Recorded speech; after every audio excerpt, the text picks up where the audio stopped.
और एक बेटा अपनी मां के पास जाकर के और अगर डायरेक्ट ये बात कहे, प्रत्यक्ष सीधे सीधे कहे कि मां मैं वन में जा रहा हूं, तो शायद मां का जो है हार्ट फेल हो जाए, क्योंकि मां को तो ये पता है कि सुबह मेरे लल्ला का जो है राज तिलक होगा।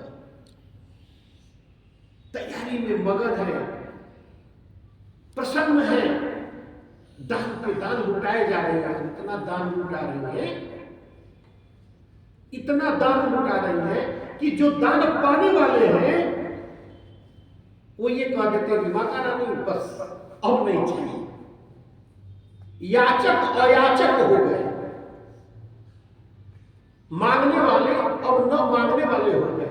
और इतना मिला खुशी के मारे माता कौशल्या की कल मेरे बेटे का राज तिलक होगा, तो खुशी में इतना जो है दान न्यौछावर की कि जो दान पाए थे ना वो दूसरे को दान करके उनको जो है तृप्त कर दिए।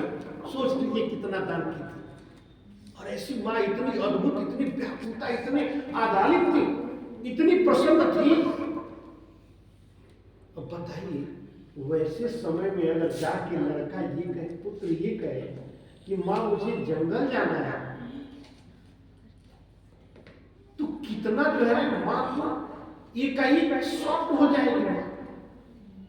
लेकिन जरा सोचिए उस बुरे अवसर को अच्छे अवसर में श्री रामचंद्र जी ने कैसे तब्दील कर दिया, कैसे उस बुरे अवसर को श्री रामचंद्र जी ने अच्छे अवसर में तब्दील किया। जाकर के हाथ जोड़ के कहते हैं मां तुम्हारे मन को बड़ी प्रसन्नता होगी सुख। तो बोलती है हाँ हाँ मुझे पता है। श्री रामचंद्र जी कहते हैं कि नहीं, आपको ज्ञात क्या है, मैं बताता हूं। मां मालूम है पिताजी ने मुझे वन का राज्य दे दिया है और 14 वर्ष जाकर के मुझे वन का राज संभालना है। देखिए कितने सुंदर ढंग से बातों को इतने अच्छे ढंग से रखे कि मुझे मेरा राज्याभिषेक हो गया। पिताजी ने मेरा राज्याभिषेक करके मुझे वन का राजा बना दिया और 14 वर्ष तक मुझे जो है वन में जाकर के राज्य करना है। और जानती हूं मां मैं कितना बड़ा सौभाग्यशाली हूं, ये तुम्हारा पुत्र कितना सौभाग्यशाली है कि 14 वर्ष वन में रह करके मैं दुर्लभ ऋषि मुनि तपस्वी जनों से मिलूंगा और उनसे अनन्य ज्ञान प्राप्त करूंगा। सोचो मां तुम्हारा राम जो है कितना ज्ञानी हो जाएगा और ऐसे पुण्य आत्माओं का साथ प्राप्त करके मेरे तो जीवन ही धन्य हो जाएंगे। मां पता नहीं तुम्हारे किस जन्मों का, किस कर्मों का ये पुण्य फल है कि मुझे वन में ऐसे ऐसे देवात्मा की मुलाकात होगी और वहां पर मुझे जीवन को सजीवता से पहचानने और देखने का मौका मिलेगा। माता कौशल्या जी कुछ देर तक ठक रह जाती है कि मेरा पुत्र जो है राज तिलक अयोध्या का नहीं हो रहा है, कितना प्रसन्नता व्यक्त कर रहा है और मां की भावनाओं को कितना जो है उच्च कर रहा है। तो ये अवसर है। अभी देखिए एक और अवसर इसी राम कथा में लक्ष्मण जी को तो वनवास हुआ नहीं था। अगर वो वन में नहीं भी जाते तो पूरे अयोध्या में कोई ये कहने वाला नहीं था कि लक्ष्मण जी आप क्यों नहीं वन में भैया के साथ, कोई नहीं कहे।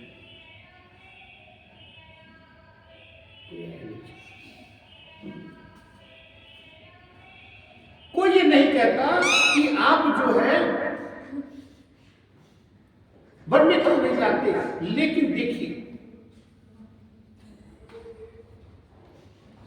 बुरे अवसर को अच्छे अवसर में कैसे तब्दील होता है, कभी भविष्य में वो चीजें, मैं उसी प्रसंग को रखा हूं आज। लक्ष्मण जी जाते हैं माता सुमित्रा के पास और जाकर के कहते हैं कि मां उस समय आ गया, उस समय आ गया है मां, भैया राम के प्रति अनन्य भक्ति और सेवा को प्रस्तुत करने का समय आ गया है। मैं भैया राम का अनन्य सेवक हूं कि नहीं, मैं उनका भक्त हूं कि नहीं, ये प्रमाणित करने के लिए आज विधाता ने ऐसा अवसर प्रदान कर दिया है। इसलिए मां, मैं तुम्हारे चरण वंदन करता हूं कि मुझे भैया राम की सेवा में जाने के लिए आज्ञा प्रदान करिए।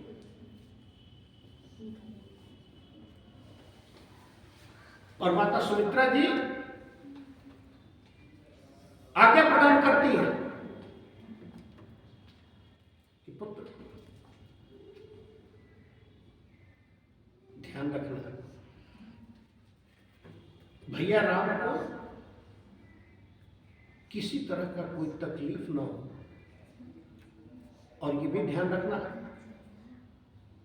कि जब भैया राम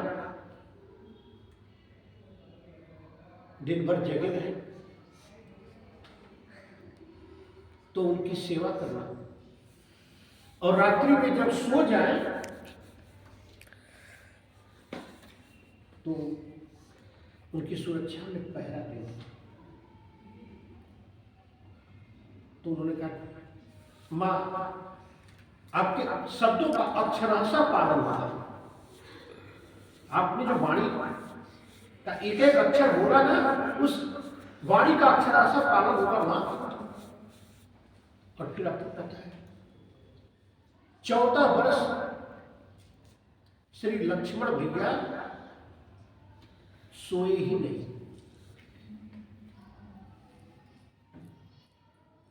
उन्होंने नींद ही त्याग दिया। लेकिन देखिए, वो वनवास का जो बुरा वक्त था,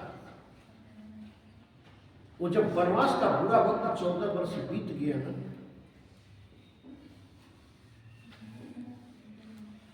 तो उस अनन्य भक्ति और सेवा का फल ये हुआ कि इस संसार में जहां राम जी होते वहां लखन लाल जरूर। उनके साथ, राम जी के साथ जो है लखन लाल जी जो है जरूर रहते हैं। और जब भी कभी अगर उद्घोष होता है तो उद्घोष इसी प्रकार होता है, उद्घोष इसी प्रकार होता है कि श्री रामचंद्र जी की जय, श्री लखन लाल जी की जय। अर्थात उन्होंने अपने अनन्य भक्ति से वो स्थान प्राप्त किया कि राम लखन जानकी जय बोलो हनुमान की। बाकी लोग होते हैं लेकिन प्राथमिकता उसका है। तो अपने अनन्य भक्ति से इस प्राथमिकता को प्राप्त करने वाले उस बुरे दौर में भी भविष्य के लिए अच्छी चीजें निर्मित कर ली। किसने? लक्ष्मण जी ने। बुरे दौर का एक और प्रसंग बताता है, आपको सुनकर उस चीज से भी हैरानी होगी।